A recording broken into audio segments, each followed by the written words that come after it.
वळूया पुढल्या बातमीकडे. उपराजधानी नागपूरमध्ये हत्याकांडाचं सत्र वाढलंय. गेल्या 24 तासामध्ये नागपुरात 3 हत्या झाल्यात. आठवडाभरामध्ये एकूण हत्येचा 6 घटना घडलेल्या आहेत. उपराजधानीत पोलिसांचा वचक राहिला नाहीये का असा प्रश्न आता उपस्थित होतोय. उपराजधानी नागपूरमधल्या कायदा सुव्यवस्थेच्या संदर्भामध्ये नागपूर पोलीस गंभीर नाहीत का? नागपुरातील गुन्हेगारांवर पोलिसांचा वचक राहिला नाहीये का? असे अनेक प्रश्न सध्या निर्माण होत आहेत. कारण नागपूरमध्ये गेल्या 6 दिवसांमध्ये 6 जणांच्या हत्या झाल्या. सोमवारी रात्री नागपूरच्या गांधीबाग परिसरामध्ये भर रस्त्यात 2 भावांची अनेकांच्या डोळ्यादेखत हत्या करण्यात आली. रवी राठोड आणि दीपक राठोड असं हत्या झालेल्या सख्ख्या भावांचं नाव आहे. त्यांचा दूरचा नातेवाईक बदनसिंग राठोड आणि त्याच्या 2 मुलांनी इतर सहकाऱ्यांच्या मदतीनं ही हत्या केल्याचं पोलीस तपासात उघड झालंय. काल आम्ही जो तपास केला त्या तपासामध्ये जो या दोघांची जी हत्या करण्यात आलेली आहे त्या हत्येमागे त्यांच्या ओळखीचेच लोक आहेत आणि त्या लोकांचा पैशाचा देण्याघेण्यावरून वाद होता आणि त्या वादातून ही हत्या करण्यात आलेली आहे. त्या अनुषंगाने आम्ही जे संशयित व्यक्ती आहेत त्यांच्याकडे आमचा तपास चालू आहे. आरोपींसाठी आमच्या टीम रवाना झालेल्या आहेत. काही संशयित आमच्या ताब्यात आहे आणि आमचा तपास जो आहे तो आरोपींना पकडण्याच्या दिशेने चालू आहे. नागपूरमध्ये 6 दिवसात खुनाच्या 6 घटना घडल्या.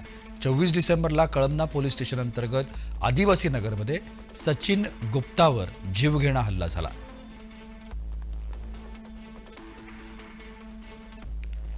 तर 25 डिसेंबरला उपचारादरम्यान सचिन गुप्ताचा मृत्यू झाला.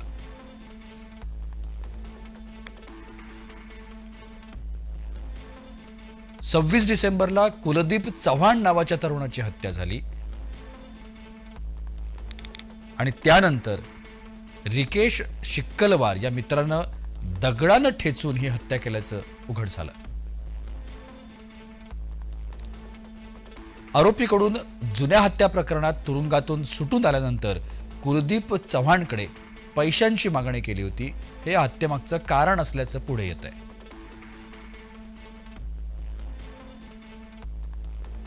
आता बघूया तिसरी हत्या. तिसरी हत्या झाली 27 डिसेंबरला. 27 डिसेंबरला रिक्षा चालकाकडून धारधार शस्त्रानं वार करून एका अज्ञानाची हत्या झाली. चौथी हत्या झाली 29 डिसेंबरला. 29 डिसेंबरला 67 वर्षीय चौकीदार रमेश शिंदे याची दफनभूमीतच गळा चिरून हत्या झाली.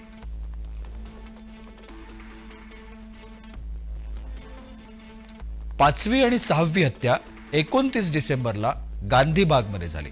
या परिसरामध्ये 2 भावांची हत्या झाली. मृतकांच्या दूरचा मामा बदनसिंग राठोड आणि त्याच्या 2 मुलांना या संदर्भात अटक झाली आहे.